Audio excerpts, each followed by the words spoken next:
Bonjour à tous, donc dans cette vidéo on va voir comment ajouter un user et se connecter avec un mot de passe et un email. Donc dans la vidéo précédente on avait vu comment se connecter justement en cliquant sur Pokédex Application. Donc là je suis désolé, mon ordi lag un peu, mais vous voyez qu'à chaque fois que je clique ici j'ai bien mon user donc, qui se connecte de manière anonyme. Et donc aujourd'hui on va rajouter un écran pour se connecter avec mot de passe. Donc tout d'abord vous allez commencer par aller ici en fait. Et en fait ici, donc dans les branches, vous pouvez choisir celle de la vidéo. Donc on va prendre la vidéo 11, donc comme ça vous aurez le même code que moi en début de vidéo. Et si vous voulez le même code que moi en fin de vidéo, bah vous sélectionnez vidéo 12. Bon là il n'y a pas encore parce que il faut que je l'écrive. Donc une fois que vous avez fait ça, donc vous pouvez télécharger le code, etc. Donc on va commencer par aller dans Firebase. Donc mon ordinateur lag beaucoup. Et donc ici, on va aller dans l'authentification. Donc voilà, donc là j'ai bien les users qui ont été connectés, etc. Et en fait, dans Sign-in Method, ce qu'on va faire, c'est ici, email password, on va l'enable. Donc voilà, là vous gardez celle-là, vous l'enable, celle-là il n'y a pas la peine, voilà, vous savez. Voilà, impec. Donc on a créé la condition. Donc maintenant ce qu'on va faire, c'est on va créer deux screens qui vont correspondre au logging view et le sign up, parce qu'on va également faire une qui correspond au sign up. Donc comme d'habitude, je crée deux folders qui vont chacun correspondre à une view. Et en fait, dans ces deux folders, je vais copier justement ma test view pour avoir un peu l'idée. Voilà, donc ensuite je crée un nouveau file. Celui-ci, je vais l'appeler logging view. Je veux bien sûr l'ajouter à Git. Et donc juste ici à remplacer ici, et là je vais juste mettre des valeurs de test pour que ce soit bon. Donc ensuite, une fois que je suis ici, donc là c'est juste des valeurs de test, mais par exemple on va pouvoir dire texte. On va juste au début faire des valeurs pour tester. This is logging view. Et ce que je veux faire, c'est en fait chaque fois que je cliquerai sur le bouton un lien vers l'autre view, je vais faire ça. Donc là normalement il va hériter des props, donc les props qui sont de type any. Et en fait les props, donc ce sont les propriétés de navigation. Et par exemple à chaque fois que je vais cliquer sur le sien sign up, donc comme d'habitude je vais dire en fait dirige-toi vers le nouveau écran. Donc il me semble que c'est .navigation.navigate. Et là, je vais définir go to sign up. Voilà. Donc une fois que j'ai fait ceci, il ne me reste plus qu'à définir mon autre view, qui est ma view sign up.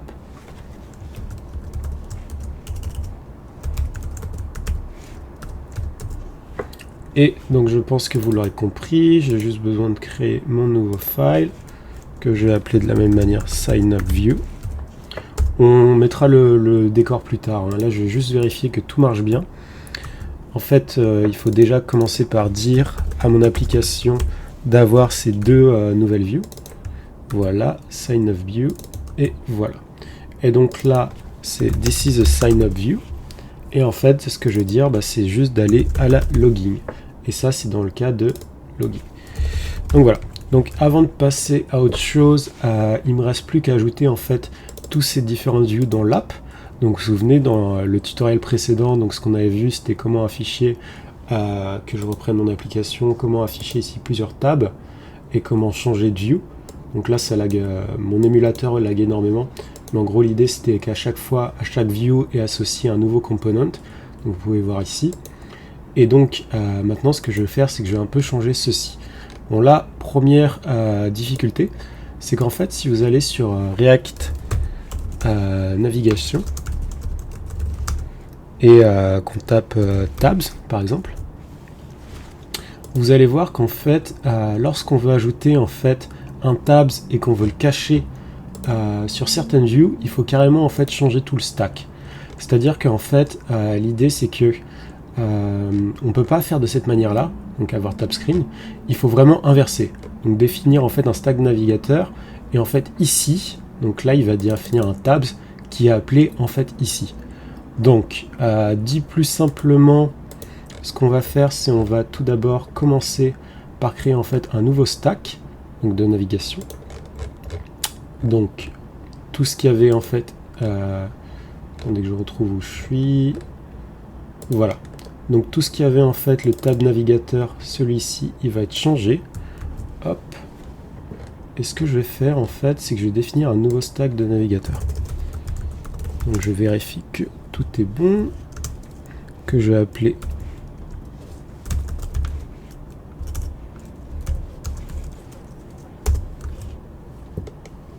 donc cette fonction, je vais l'appeler tab navigation par exemple. Et donc ce tab navigation, ce que je vais faire, c'est que je vais définir en fait un nouveau stack. Donc ensuite, une fois que j'ai défini ceci, donc j'ai bien en fait mon main stack screen. Ensuite, donc il a différents navigateurs, donc il va avoir les 3 différentes routes, donc mon logging, ma logging view, my sign-up view, et ensuite tout ce qui va correspondre à tab, à home. Et en fait, home, il va faire appel au complément tab. Donc tab, c'est tout ce que j'avais avant et qui sera inséré ici. Et donc en fait, ce main stack screen, donc cette fonction, j'ai juste en fait à l'appeler ici, à la place d'avoir tout ça. Donc une fois que j'ai fait ça, il me reste plus qu'à tester que tout est bon. Je vais juste bien indenter, voilà. Et donc ce que je vais faire, donc comme d'habitude, hop, je regarde si tout est bon. Donc une fois que j'ai relancé, donc j'ai bien ma logging view qui s'affiche, et donc si je clique sur le sign up, normalement je vais bien sur la sign up view, et donc j'ai bien sur le login. Donc maintenant je pourrais également rajouter un lien ici vers le home tab, et donc quand je cliquerai dessus, j'arriverai à l'écran où j'ai le Pokédex avec tous les Pokémon. Donc ça c'est notre première view. Donc une fois que c'est fait tout ça, on va embellir notre application. Donc là vous pouvez directement aller sur le lien qu'il y aura dans la vidéo, mais c'est juste un bête copier-coller. Donc j'ai juste copié-collé dans un premier temps tout le style, et je vais vous montrer du comment ça marche. Donc je copie-colle, hop. Attendez juste un moment. Voilà. Et donc ici, normalement, j'ai pas besoin de tout ça. Voilà. Donc en gros, j'ai vraiment là défini tout le style pour que ce soit beaucoup plus simple au début. Donc là, text input, c'est un component en fait qui vient de React Native et qui vous permet en fait de donner du input. Et en fait, qu'est-ce que je vais dire? Je vais dire, je vais avoir un text input où j'ai mon email. Je vais avoir un text input où j'ai mon password. Donc là, mon password, c'est Secure Text Entry, c'est-à-dire qu'on ne pourra pas le voir. Et ensuite, je vais avoir un bouton qui s'appelle se connecter. Donc quand je cliquerai sur ce bouton se connecter, je déclencherai la fonction onLoggingPress, et donc je pourrai me connecter à mon application. Et donc, comme ça, vous l'avez vu, s'il n'y a pas de compte, ce qu'on va dire, c'est de se diriger en fait vers le sign up. Voilà. Donc je vais dire de sign up avec le texte créer un compte. Donc ici tout est bon. Ce qui me reste à faire, c'est définir une fonction qui s'appelle onLoggingPress. Donc comme d'habitude, je vais la définir de cette manière. Et en fait, à chaque fois qu'on va la cliquer dessus, elle va se définir, on va dire connection, on va dire login, tentative par exemple. Voilà. Et il me reste également à définir l'email. Donc là, je pense que vous le savez, on va utiliser le useState. Donc je commence par définir, donc là c'est mon email, j'ai la variable setEmail. Et donc, comme d'habitude, je pense que vous l'aurez compris, c'est le useState. Et au début, je vais dire en fait, elle vaut rien par exemple. Voilà. Et je vais faire la même chose avec mon password. Mon password qui vaut rien également. Et donc en fait c'est bien les deux manières. Dès qu'on va appuyer sur le password, il va se changer. Et donc là en fait ce que j'ai mis, c'est que j'ai envie d'avoir le logo de mon application. Donc je sais plus exactement où j'avais mis le logo de mon application. C'était dans la vidéo pour faire la chose, mais il me semble qu'il est dans icône. Ah non, il est peut-être dans IC Launcher, et donc je vais prendre celui-ci. Donc pour y aller, est-ce que le lien est bon? Je vais vérifier ça tout de suite. Donc vous savez comment on fait. Donc dès qu'on met les points, il va nous indiquer où on se trouve. Voilà, donc moi je vais aller dans Asset. Voilà, une fois dans Asset, j'ai envie d'aller dans IC Launcher et on va utiliser le web this one. Voilà. Donc on vérifie que tout est bon, on reload l'application. Donc là il est en train de le reload. Est-ce qu'il l'a reload? Est-ce qu'il a compris? Voilà. Donc là vous voyez que c'est tout de suite plus beau. Puisque en fait j'ai bien mon application. Là je peux mettre mon texte. Donc vous remarquez que l'émulateur est bien fait. Bon là il rame énormément. Mais quand je clique email, en fait il va comprendre que j'ai envie d'inputter un texte. Donc il va mettre mon clavier au format keyboard. Et de la même chose, password, etc. Bon, après, il vous reste à coder des choses, comme par exemple la tabulation pour aller au nouveau champ. Après, on pourrait rajouter d'autres champs, etc. Donc une fois que ça c'est fait, on peut en fait copier donc tout ceci. On va même copier tout en bas, voilà. Si vous voulez l'input et tout, etc., il sera en ligne. Hein, donc vous inquiétez pas à tout recopier ou à mettre sur pause. Vous pouvez juste faire un copier-coller bête et méchant, mais qui marche bien. Et donc celui-là, on voit là. Donc vous remarquerez que le style également, il est très très proche en fait. Il demeure même peut-être inchangé. Donc n'hésitez pas, vous, par exemple, à changer, etc., quelque chose. Donc vous remarquerez qu'ici, en fait, l'email, le password sera le même. Ce qu'on va changer, c'est par exemple, ici, à place de dire se connecter, ce sera par exemple créer un compte. Donc c'est pour ça qu'en fait, le style du bouton, donc ici, la taille n'était peut-être pas assez adoptée. Comment dire? Vous voyez ici width, donc je vais peut-être paramètre 200, parce qu'autrement je sais que le texte il sera pas assez grand. Donc créer un compte, et là autrement, vous avez un compte, et en fait, on va inverser le texte, on va dire, lorsqu'on va aller ici, on a envie d'aller sur la view login. Voilà. Et donc là, je vais mettre se connecter. Voilà, donc là on a tout, et en fait ce qui me pense c'est on sign up. Donc pourquoi en fait je mets toujours les noms des fonctions en anglais? En fait c'est une convention, puis c'est aussi dans le cas où imaginez que demain vous recrutez quelqu'un dans votre équipe qui parle anglais, ce sera beaucoup plus simple de cette manière. Donc voilà, donc je pense que j'ai bien tout défini. Comment je vais faire? Je teste une fois de plus, je reload. Donc là il refresh, et quand je clique sur créer un compte, donc les deux views sont très similaires, à vous de les changer, etc. Vous voyez bien que j'ai ça. Donc maintenant, si je le fais maintenant, forcément il va rien se passer.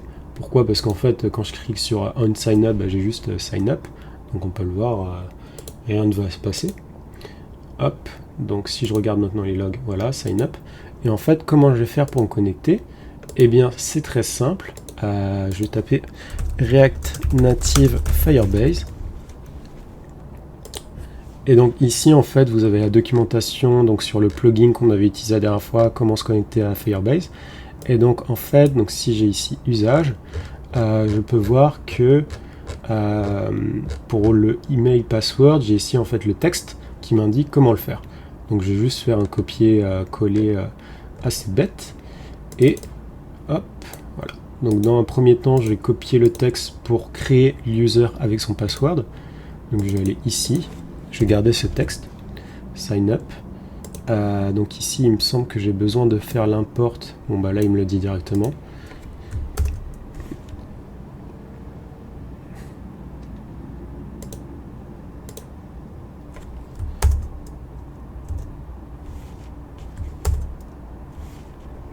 Est-ce qu'il a compris? Ouais, impec. Ok, ça marche. Bon, là, ça, c'est pas très grave. Après... Donc là l'idée c'est à la place de mettre mon email, ce que je vais mettre c'est l'email que j'ai en variable. Ici avec le password, ce sera le password que la personne a input. Et donc en fait l'idée c'est que lorsque CSK signing, c'est bon. Et du coup ce que j'ai envie de faire c'est également de la rediriger en fait vers l'écran Dome. Donc du coup je vais l'ajouter en fait ici. Voilà. Sauf qu'à la place de mettre login, ce sera home. Et ensuite, s'il y a une erreur, en fait c'est ce qu'il vous dit, il vous donne le console.log erreur. Vous pouvez également mettre une alerte erreur si vous voulez. Donc alerte, c'est juste que ça va vous pop-up. Je vais faire une erreur quand une erreur quand je vais me connecter tout à l'heure. Non, c'est bizarre, il a pas l'alerte. Si, il me semble que normalement il a alerte. Bon, c'est bizarre, mais normalement il comprend. Je pense que c'est juste plus quelque chose. Et donc on peut tout de suite voir directement. Donc là, si normalement c'est bon. Donc là je mets un mot de passe au pif. Donc vous voyez, c'est ça. Et donc créer un compte, qu'est-ce qu'il va me dire? Soit il a pas refresh. Voilà. Donc là, il a dit en fait l'erreur. Donc il a bien connecté en fait à Firebase. Et en fait, l'erreur, c'est que, bon voilà, vous avez l'alerte ici. Il y a eu un petit temps de lag. Mais en gros, il me dit que l'email, il est mal formaté. Donc ça, c'est une spécialité de Firebase. Vous pouvez le modifier en fait. Mais il veut que vous ayez un arrobase machin.com. Donc avant de créer notre compte, je vais juste maintenant passer à la fonction pour sign out, par exemple. Ça aussi, c'est important. Donc je vais juste sign out parce que si on crée le compte, ce sera pas bon. Et ensuite, donc je vais commencer par le sign out. Donc maintenant j'ai envie de sign out depuis la login view. Donc je vais créer ici une fonction, je vais la mettre en haut, tiens par exemple. Je vais l'appeler onSignout parce qu'en fait l'idée c'est dès qu'on va cliquer sur cette fonction, sur le bouton de sign out ou le texte, on déclenchera en fait le sign out. Donc ici il a bien compris que j'étais ici, voilà. Donc il me met ça et en fait quand j'ai envie de sign out, j'ai envie qu'il soit redirigé vers l'écran de login. Donc je vais dire en fait props.navigation.navigate et je vais lui dire d'aller en fait vers l'écran de login. Voilà, impec. Donc ça c'est fait, maintenant il ne me reste plus qu'à activer la fonction. Donc ce que je vais commencer par faire, c'est en fait ici virer le onPress, sign in anonymously. Voilà. Il me semble que j'ai oublié un espace ici. Et là, ce que je vais définir, c'est je vais définir un nouveau texte. Je ne vais pas lui dire un titre, je vais juste dire un texte très bête et je vais juste mettre sign out. Donc on verra par la suite que cette fonction, en fait, on ne voudra pas la mettre sur l'écran principal, mais on voudra plutôt la mettre, par exemple, sur un écran personnel. Donc je vous montrerai ça en suite de vidéo. Et je vais juste en fait appliquer, j'ai envie d'appeler du coup ma fonction onSignout. Voilà, impec. Et donc quand je ferai sign out, je vais me cliquer sur onSignout. Et maintenant, donc là il n'est pas content. Pourquoi est-ce qu'il n'est pas content? Ouais, c'est undefined. Ok, ça marche. Bon, c'est juste un problème. Mais normalement ça devrait être bon. Donc là aussi alerte, bon, ça c'est peut-être juste un erreur de warning. Et maintenant, ce que j'ai envie de faire, c'est la même chose, mais pour onSigning. Donc je vais sur logging. Et en fait, donc comme ici, je vais définir ma fonction qui s'appelle du coup logging. Mais en fait, à la place d'utiliser la fonction de create user, donc si je retourne maintenant sur Firebase, je vois qu'ici il y a signing with email and password. Et donc c'est cette fonction là que je vais utiliser. Et donc en fait l'idée c'est que si le account il existe déjà, c'est impec, on va pouvoir se connecter. Et s'il n'existe pas, qu'est-ce qu'il va nous dire? Il n'existe pas. Donc si c'est successful, en fait l'user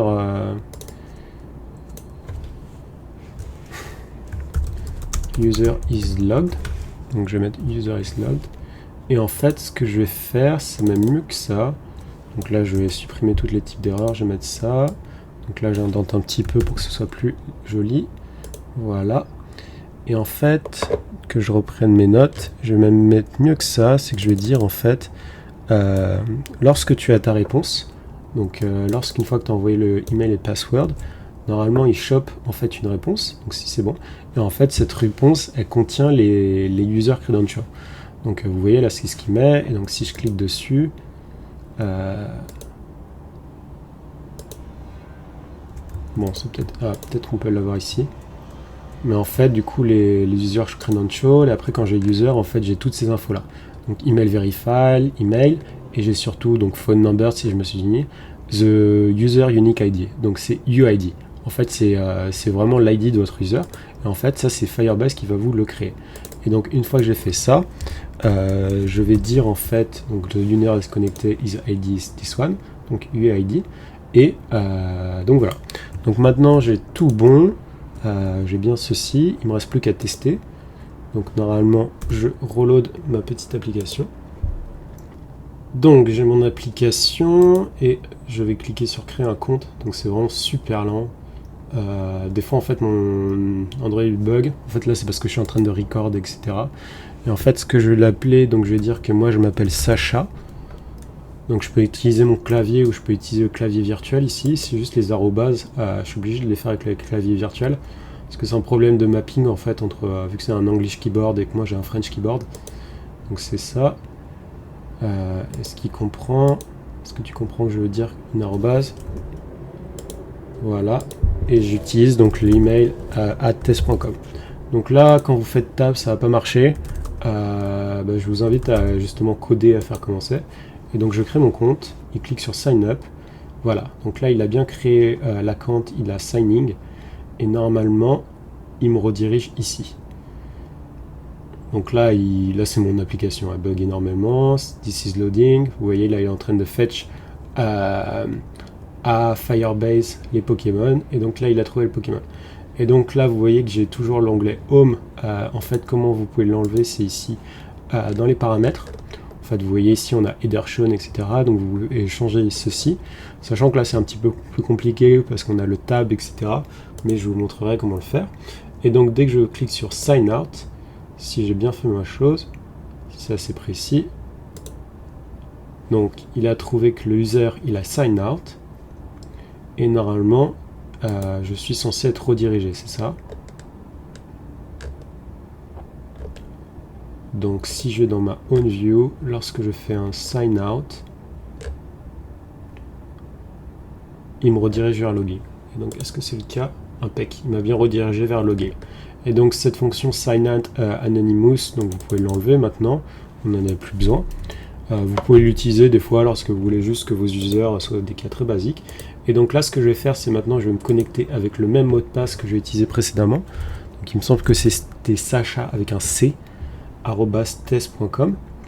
Et en fait, pour le mot de passe, donc moi, en fait, j'utilise toujours test, donc écrit 2 fois test. Pourquoi? Parce qu'en fait, par défaut sur Firebase, il y a une limite de 6 caractères. Du coup, je peux pas juste écrire test. Donc j'écris test. Et donc si je me connecte, j'ai bien... Bon là, c'est très très lent. Hein. Super lent même. Mais j'ai bien que mon user est connecté. Voilà. Donc là, maintenant, ce que j'ai envie de faire, ce serait d'afficher en fait le user ID dans ma page centrale. Donc on va le faire tout de suite. Mais surtout, en fait, ce que j'ai envie de faire, c'est qu'à chaque fois que je quitterai mon application, que je me connecte automatiquement à la page si j'étais déjà connecté. Donc pour cela, en fait, on va aller dans Logging View. Et ici, on va créer une fonction qui va checker si l'user est connecté. Donc j'ai écrit un underscore. Pourquoi? Parce qu'en fait, c'est une fonction privée. Donc l'idée, ça vient un peu des langages privé public, c'est un petit peu une convention en Python, etc. que des fois on met un underscore quand la fonction veut qu'elle soit privée. Donc là, l'idée, c'est que cette fonction, j'ai juste envie de l'appeler au début, mais j'ai pas vraiment envie de cliquer dessus, c'est plus un check. Je suis pas obligé de le faire. Et donc en fait, en allant dans la docu Firebase, donc je vais vous montrer tout de suite, on peut checker si un user est connecté ou non. Donc, eux, ils utilisent cette fonction...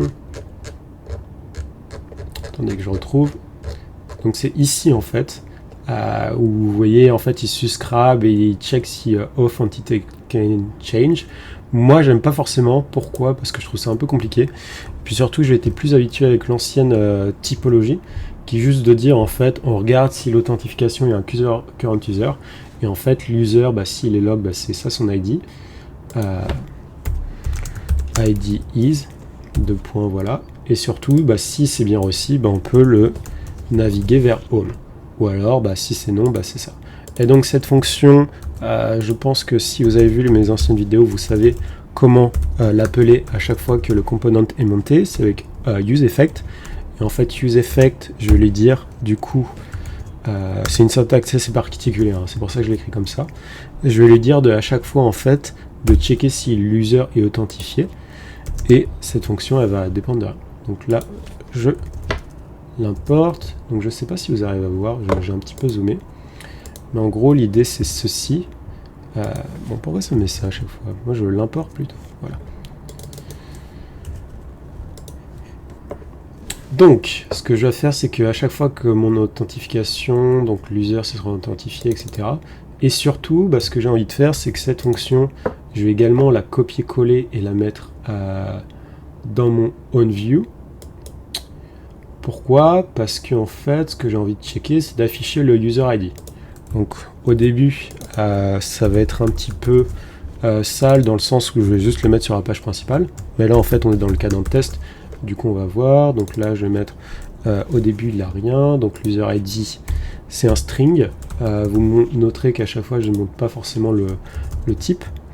Et donc, ce que j'ai envie de faire, c'est en fait... je vais utiliser un useEffect.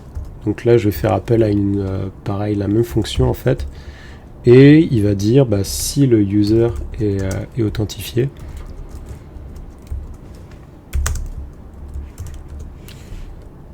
C'est là, je vais l'appeler setUserID. Voilà. Et ici, en fait, c'est carrément la même. Où je vais dire constante setUserID. Et en fait, ce sera juste... En fait, il n'a même pas besoin de checker si l'authentification est activée, parce que dans tous les cas, il sera authentifié. En fait, on part du principe que s'il arrive, il appelle à cette page, ça veut dire qu'il est déjà authentifié, en fait. Et donc, ce que j'ai juste besoin de faire, en fait, j'ai même pas besoin de créer cette fonction, je vais m'en rendre compte. J'ai juste besoin de dire que l'user ID, set user ID, il va être equal à ceci. Voilà. Donc j'oublie pas les points virgules à chaque fois. Donc là c'est les faits. Donc je peux supprimer tout ça. Et donc là il me pine dessus. Pourquoi? Non, ça a l'air d'être bon. Et en fait ce que j'ai envie de faire c'est cette user ID. Je vais juste l'afficher en fait dans ma page. Donc juste en dessous de sign out. Donc c'est un petit peu moche hein, mais l'idée en fait c'est juste un test. Après on mettra tout ça dans une page spéciale où on aura toutes les infos de l'user. C'est l'idée de dire que mon user ID c'est égal à user ID. Donc, on va tester tout de suite. Je pense que tout est bon, que j'ai rien oublié. Donc voilà. Donc là, en fait, il a bien compris que mon user ID c'était celui-là. Donc quand je vais faire le sign out, il va faire comme tout à l'heure, il va retourner à la page principale. Donc là, c'est vraiment long. Et en fait, l'idée, c'est que la prochaine fois, donc quand je vais me connecter, ma session sera persistante. Donc c'est-à-dire que tant que je me signerai pas out, ce sera connecté. Et en fait, si je ouvrirai de nouveau une application, étant donné qu'il sera déjà connecté, il ira en fait directement sur la page Home. Donc voilà. Une manière également de voir si ce qu'on a fait a bien marché, c'est d'aller dans Authentification, de voir les users. Et donc là, j'ai bien Sacha test qui s'est connecté, et donc j'ai bien l'user ID qui correspond ici. Donc voilà, c'est tout pour cette vidéo. On a vu en fait comment faire l'authentification assez basique, enfin email password, comment l'afficher, etc. Après, moi ce que je vous conseille en fait, c'est à la place de dans chaque fonction faire ceci.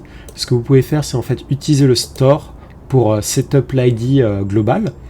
Et ensuite, une fois que ceci est fait, vous pourrez le voir dans les vidéos. Dans la view, dans chaque view en fait. Donc dans la prochaine vidéo, ce qu'on va faire, c'est juste faire ceci, donc créer vraiment une view pour l'user où on verra toutes ces infos, etc. Et enfin, dans la vidéo d'après, on ajoutera les paramètres de l'user à son truc. Donc voilà, j'espère que cette vidéo vous a plu. N'hésitez pas à laisser un commentaire, un j'aime s'il vous plaît. Ça fait toujours plaisir. Autrement, je vous souhaite une très bonne journée. Merci à vous.